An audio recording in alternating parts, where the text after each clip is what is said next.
Man, I'm digging the snowboard in the back. I don't imagine you get much snowboarding action there in Florida, do you? I'm in Michigan actually right now. Are you really? Okay. What are you doing up in Indeed, sir. Michigan? I relocated up here. We're stationed out of the Midwest. It helps business and everything run a little easier. So, Yeah. it's good. That's actually from our first record. Shout out to the old MCA crew that. Yeah. Um, Very put cool, that man. guy together. How's Elias. things? How's things? Good, man. Nonpoint. So excited that you guys are back in action. Congratulations. You and Rob have been Thank you. doing this just for a lot of years, man. Major congrats on the new EP, the song "Ruthless." By the way, how does it feel now to be making music for your own record label? It's a little less pressure. Okay. On the sense of when you're turning it in, a little more pressure when you're putting it out. Yeah. Yeah. If that makes sense. Absolutely. I would imagine you miss the $100,000 marketing budgets and stuff like that. Yeah. Yeah, but it's really about I don't think we've ever had $100,000 marketing budget. Those are old. Those are early day numbers. Actually, back when they were making snowboards. Yeah.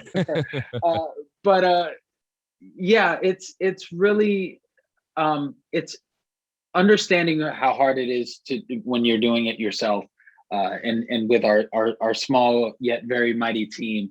I definitely have a new respect for all of my teams, my old, and like I mentioned in the documentary, even new, having gotten my hands into a lot of the administrative, but the wave that we're feeling and the reaction we're feeling feels right, and it tells us that we're doing something right, because having done this 20 years, this is quite a reaction on day one. Yeah. So tell me about the inspiration behind Ruthless. I read somewhere that there's a story in there, but it's a pretty brutal song. And so give me a bit of the background on the writing process and lyrically what you were going after with Ruthless. Well, when we came out of X, we sat down with our producer Fred Archambault and had some very deep conversations about where we wanted to take our next body of work. And he felt like what we've heard from a lot of our fans and a lot of our peers, that there's a more dangerous route that we can go. And safety wasn't really what we should be aimed at. And right now we're very we're coining the term irresponsible music. It is definitely a fun record. We know our fans are reacting well to it. The AEW fans have reacted amazing over the last couple of weeks in the promo of Blood and Guts, which shout out to that entire camp, an amazing group of people, stellar, just administrative side is such a good camp, AEW. But now our fans have really hit the gas with it, and we're noticing with the reaction and seeing it online that things are definitely balled up and ready to go. Yeah. Now you mentioned producer. You've worked with some great producers over your career. Looking, back at the last 20 years, any one producer stick out as somebody who challenged you the most and helped the band grow leaps and bounds? We've had some amazing producers, and I will give every producer that we've worked with their due, because it's the reason that we worked with them. We're selective, even though we're again, small but mighty.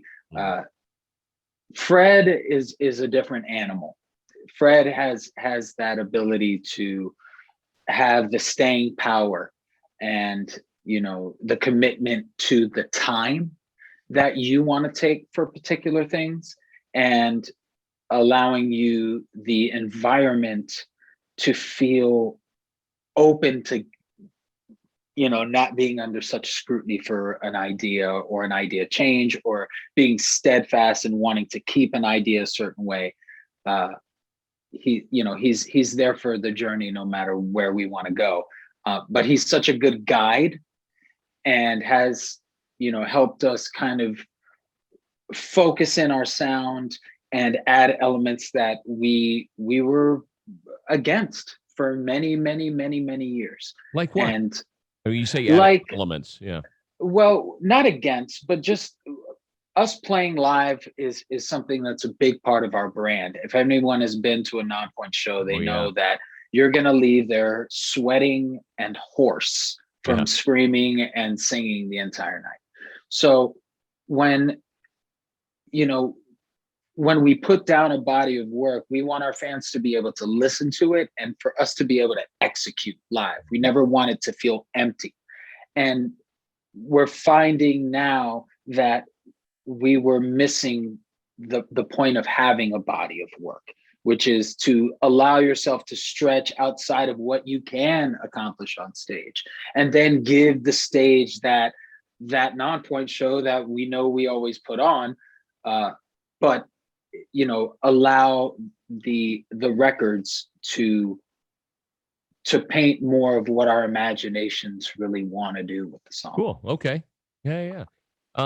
Now you've toured extensively over the course of a career. What was your favorite country to play in and it maybe explore in outside of the USA?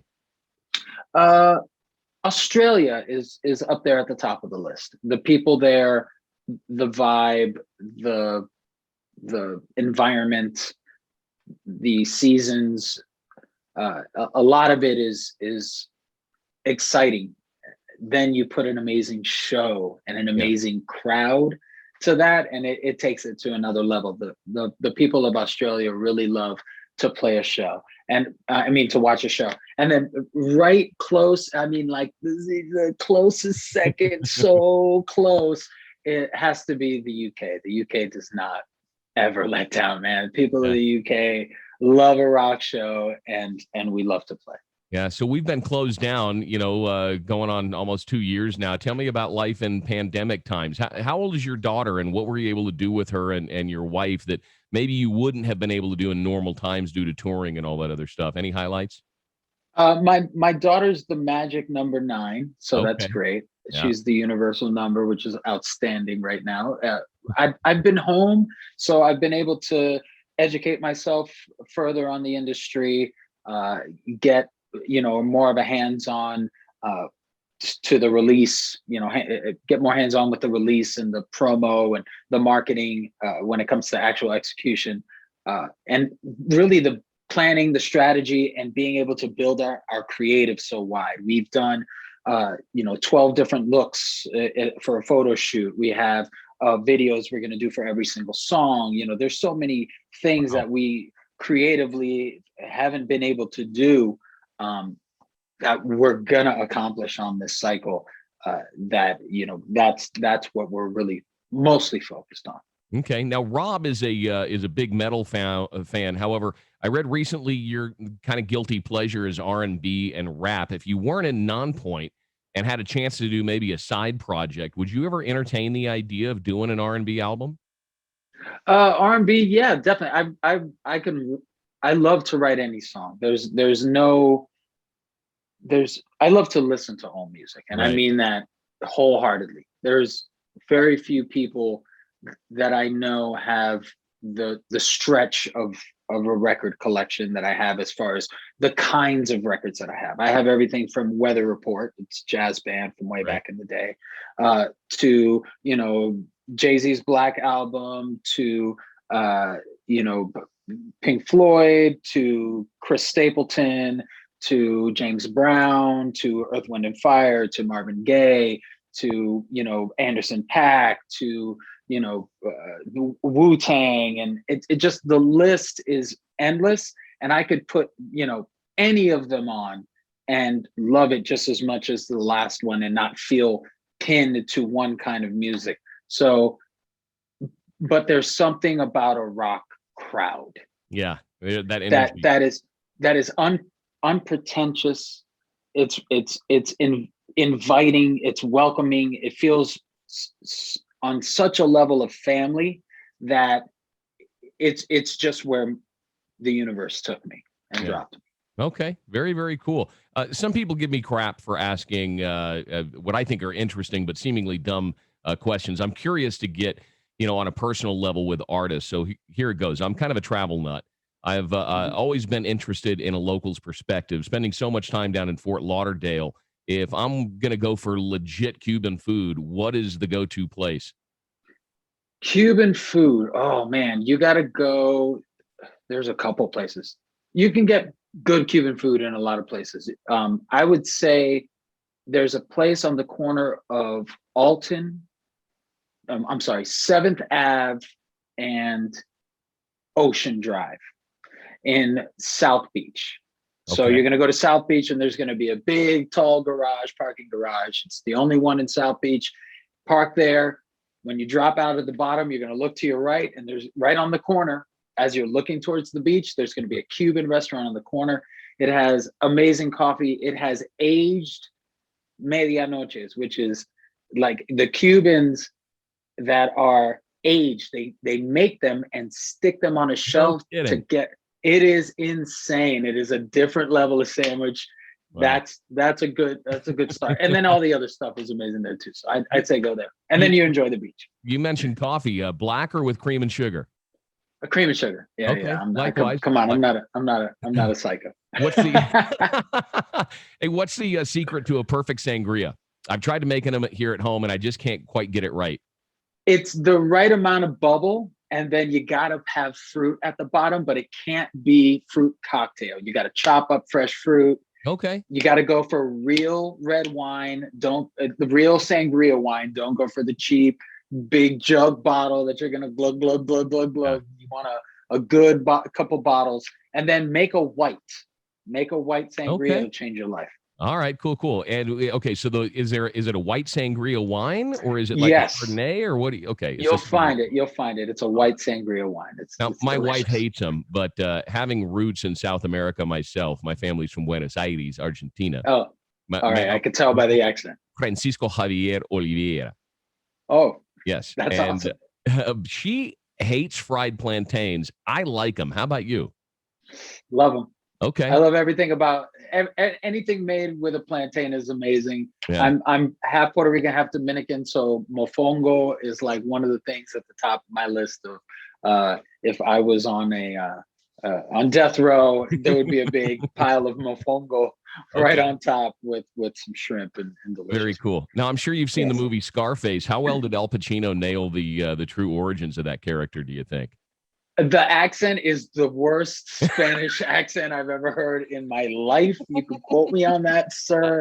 I'm sorry. Every Latino listening right now will be like, yeah, he hit it. He said it. Yeah, I said it at the wedding. I'll say it. That's where I am with his accent. When it comes to the brutality that was going on at the time, I was actually living in South Florida at the time. And local news, it was the only thing that was going on. Like Nicaraguan death squads and stuff was no joke. That was Mall of Americas, all the middle of the afternoon, 11 a.m., like that kind of thing. It was crazy. Wow. Yeah, it was pretty wild. You stayed in the house. Yeah, no doubt. Elias Soriano, so nice to see you again, man. Can't wait to get you back out here on the West Coast and the touring cycle to start up again. Remember the song Ruthless. It's available right now wherever you steal music. And I appreciate all your time today, man. Best of luck with the new EP. Thank you. Thank you for having me. And we'll see you guys soon. The video drops later on tonight, so keep an eye out. Sounds good, man. Take care, brother. We'll talk to you soon. Thank you. All right. Indeed.